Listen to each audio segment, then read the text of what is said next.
This video, I'm going to show you how to match the frequency of the reality you want to experience.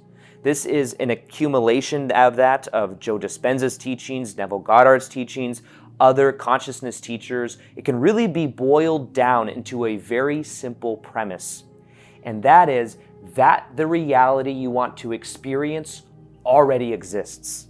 You don't have to create it. You simply have to match to it energetically.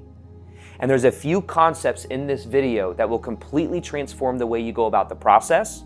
It's what allowed me to go from working a 9-to-5 job I did not enjoy of selling women's shoes to doing what I love on YouTube. It is what allowed me to shift my inner self-image so that it is natural for me to experience it, because it's where a lot of people block themselves. So they put it on a pedestal. They create vibrational resistance from it because their identity is not equal to that reality. So they stay blocked in familiar patterns of the past. They stay locked in the thinking of survival. So in this video, what I want to do is show you how to practically raise your dominant vibration and match the frequency of the reality you want to experience that already exists. I'm going to show you how to create inside-out transformation, how to feel it as if it's already here. I'm going to show you how to shift the inner self-image and how to make it natural vibrationally so that you can finally create a new external reality in your life. Now, the first point of this whole entire process is understanding that what you really want and what you put your goal out for, you think it is the thing that you are thinking of. You think it is the external thing in your reality, when in fact, a huge epiphany is understanding that that thing that you want on the external, you want because of an internal feeling it will give you. So rather than it being the thing on the external that if you had, you'd feel a certain way, it's understanding that that feeling already exists inside of yourself. So when you think of this as well, think of it as a form of a radio dial. If you have a radio station, understand that if you have a radio in general and you put it to 107 FM, that station already exists. The radio frequencies are bouncing around everywhere. The key is not to create it. You don't have to create that radio station. You want to tune to it. And because it already exists, it's about matching the energetic frequency of it. So when you think of the ideal version of you, that has that of the love in your life you want to experience, that has that of the abundance you want to experience in your life, it already exists. It's about energetically tuning to it using your frequency. Now, back in 2019, 2017, when I was first making the jump from working a 9-to-5 job to doing what I love, there was an energetic shift that happened where what I did is I had to embody the frequency of that reality now. So in 2017, I started to make videos every single day on YouTube. I started thinking, feeling, and acting equal to that version of me. And what happened is then the external began to reflect that internal change that I made. See, most people chase the thing, they chase the external thing, not knowing that it's first an internal job. So once I began to embody the thought patterns, the emotions, and that of the actions of that future me, I began to become it. Now, another thing that it was like a download, I guess you could say, was that I, in a way, connected to that future version of me and realized, and almost there was a message, if you make a video a day on YouTube, your life will transform. So I committed to that process. And that, in almost like that higher self, that future self version of me, in an interesting way, it did kind of already exist to be giving me that information. I'm watching a show right now, it's called Lost. It's an old show from like the early 2000s. But there's all this time warping and affecting the future and the past. But ultimately, there's no real lesson in that. I'm just saying it. It reminds me though, it's like it already exists. It's about energetically tuning to that reality using what is called your imagination. Your imagination, in a way, is a gateway to the divine. And when you can use your imagination to embody certain characteristics, certain energies, and certain emotions, and certain actions, which is also a pattern, by the way, you will begin to see that the external reality changes in proportion to the amount that your internal reality begins to shift. So one of the first lessons of this entire process is understanding that what you want to experience already exists. All you have to do is use your imagination to connect to it and then embody the thoughts, the feelings, and the emotions of that version of you. You must be the one to give yourself permission to be it, because no one else is going to give it to you. People only reflect it to you once you've completely embodied it. It's an interesting dynamic because it's like you want, back in the day, I wanted someone like Tony Robbins or Joe Dispenza or somebody that was doing what I wanted to do to tell me, Aaron, just go for it. Just go for it. You're worthy. You can do it. Waiting for permission. But you have to be the one to give yourself permission. And even after you give yourself permission and you start to create momentum, there'll be an adjustment period where people still may kind of doubt you, but you have to hold your frame. You have to understand that it's not about the external, it's about who you choose to be, and choosing to be it because it's who you choose to be, not because of what the result will get you. So the first part of this process is understanding that what you want you think is out there, but what you really want is in here. It's inside of you. It's an emotion. So now the next part of this process, one that I think is one of the most important, powerful things you can possibly do, is to, instead of thinking of what you want on the external, whether it's a relationship, more money, whatever it is, understand and be able to become aware of what you want on the external, what is the internal emotion you want to feel. So for example, if it's a relationship that you want, most likely, what is the emotion from that you want to feel? It might be love. It might be connection. It might be the security of a relationship. What is that dominant emotion for you? And then what you recognize, once you've labeled it, identified it, you recognize that that emotion exists inside of you right now. You were just given a rule in your mind that said, once I have this external thing on the outside, then I could finally feel that on the inside. When in fact, the emotion already exists inside of you. So when people are going out searching for external validation, searching for external things in their life, what they're doing is they are looking for something on the outside that the outside can't actually give them. And even if it did give it to them, it would be cloaked as giving it to them because there'd be a rule in the mind that says, once I get X, Y, or Z, then I can feel a certain way. So people act in accordance to how they want you to act, and then you give yourself permission to feel the emotion that's already inside of you. So if you really want to, this is why it's about inside-out transformation rather than trying to change something on the external to then feel different on the internal. Because the internal is what gets the reflection on the external, so the key is giving yourself more permission to feel whatever it is you want to create in your life. So understand, the emotion becomes before what you can perceive of. Because when you're in different states of consciousness, you perceive of literally different realities. Literally. Have you ever experienced this, by the way, where when you're feeling really good, you tend to interact with certain people. You tend to call certain people, or people just call you naturally when you're feeling really good. And when you're feeling not good at all, you always end up running into similar situations, similar synchronicities, similar people. What happens is, due to the energy, the vibrational resonance of you attract from that, you perceive from that of realities that are equal to that level of consciousness. This is why it's very important to look at how you feel and your state. For a while, I overlooked this. Like, I'd hear Tony Robbins talk about it, talking about like change your state. And I think it seems so surface level to me. I didn't understand it.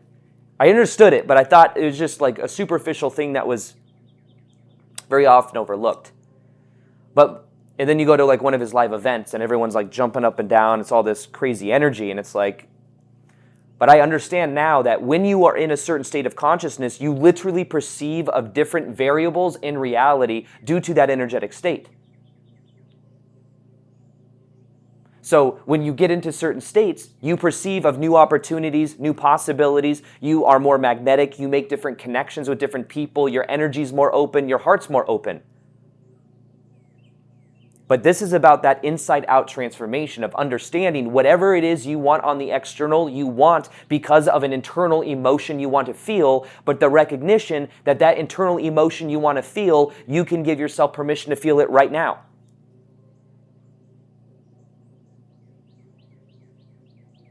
Like if I were to tell you right now, or if somebody were to tell you, or they were to like prank you, and you were to think that, for example, if you really wanted money or something, you wanted to like, you won the lottery, right?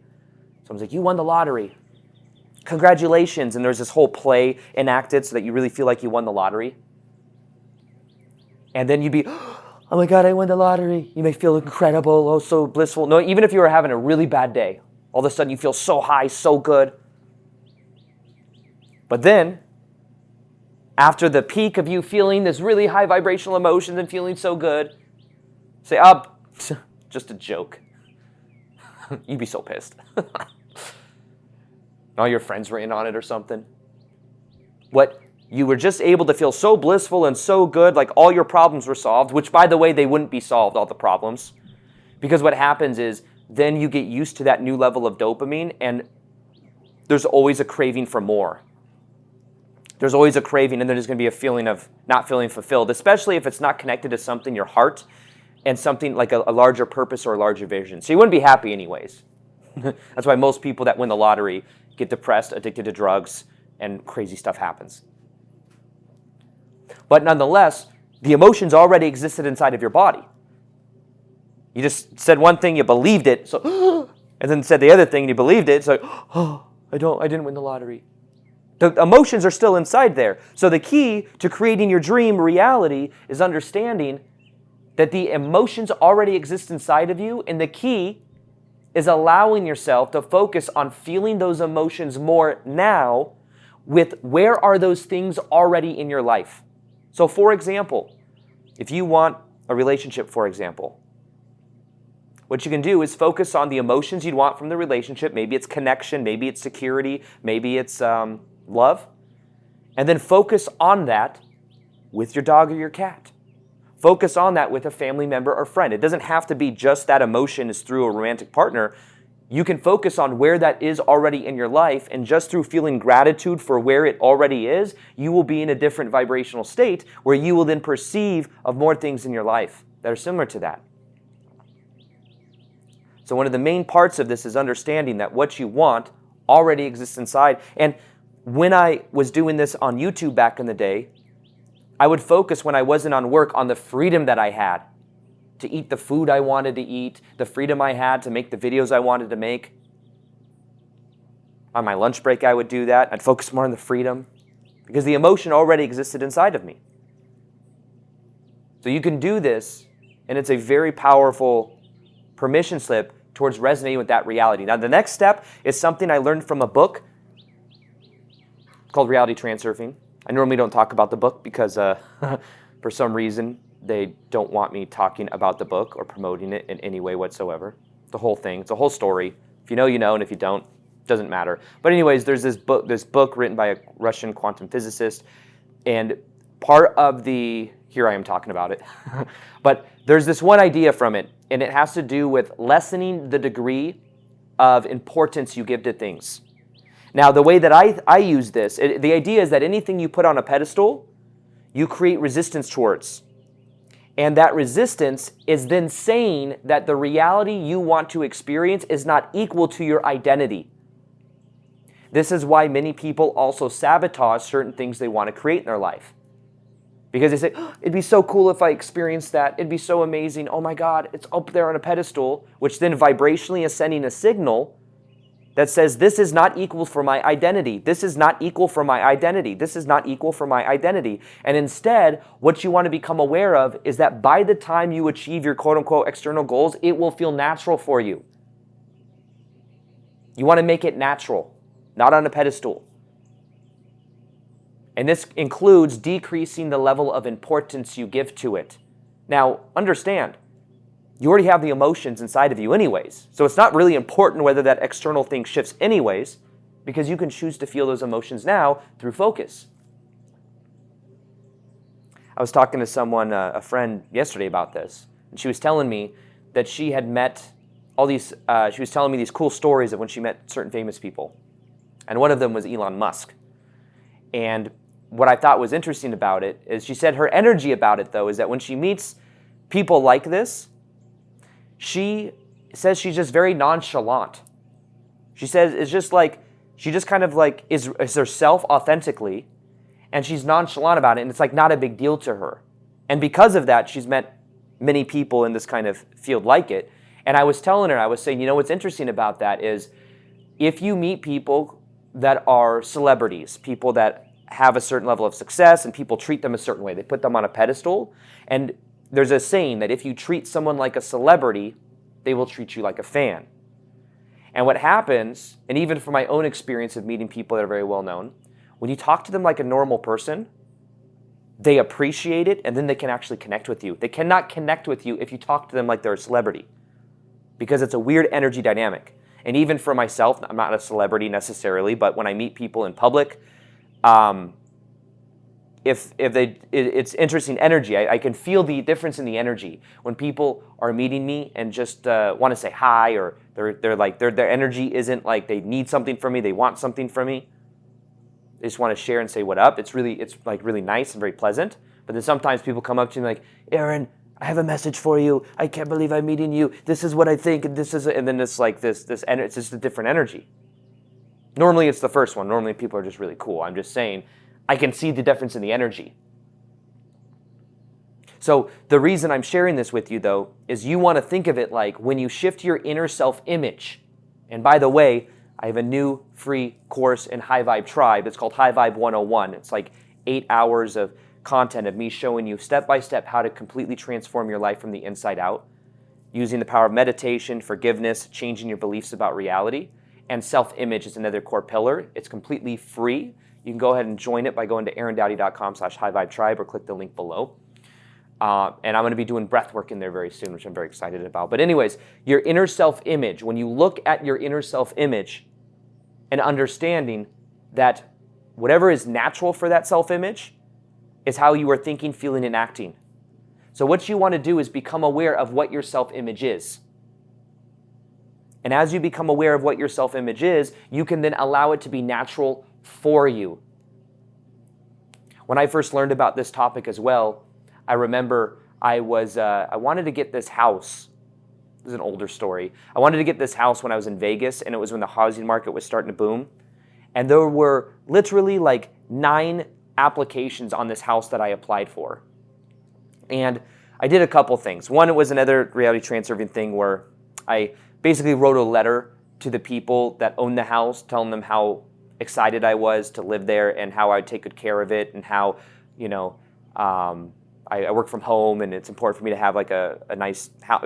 It's called tapping into someone else's inner intention. Their inner intention was for them to have like a house that's clean, no partiers, paid month, you know, rent paid every month. So what I did is I tapped into that. That's one aspect. That's a whole nother video probably. But the other aspect is what I would do is at night when I was going to bed at the house I was living in, I would imagine myself as I was falling asleep, which is a whole nother manifestation technique as well, the subconscious window that you have before you go to bed. What I would do is I would imagine myself in that house, in my daily routine. It was natural for me. I was getting up, I was making videos, I had the camera set up in the corner where the lighting was. I knew that the lighting was good. I would have the 3 things I was going to talk about in the video on my iPad right next to it. And it was like I would go through my daily routine as if it was natural as I was going to bed at night. And then interestingly enough, after a week of waiting to get approved for that house, I finally got the call, and out of 9 people, they chose me. And at that time, I thought that's a technique that I've used in a few different ways, but more than even a technique, it's what is your inner self-image? You are thinking, feeling, and acting equal to a certain identity, a certain way of being. Now, the challenge is that most people are addicted to familiar. They're fighting for familiar. So if you believe you're not worthy, if you believe you're never chosen, I may have not experienced that if that belief was activated inside of myself. The key is becoming aware of your thoughts, your beliefs, and your actions and how that influences your energy. So understand that your inner self-image is controlling your life experiences, and if you really want to match the frequency of the reality you want, you have to give yourself permission to be it. You have to feel the emotions before it's in your reality, knowing the emotions already exist in your body, and you have to link up your inner self-image so that it is equal to what you want to experience, and you want to make it natural. Natural. It's natural for you to be in a healthy relationship. It's natural for you to be abundant. It's natural for you to be adding value to other people. Now, the third part of this process of matching the frequency of the reality you want is something that took me years to learn, but it is one that has to do with understanding shifting your frequency.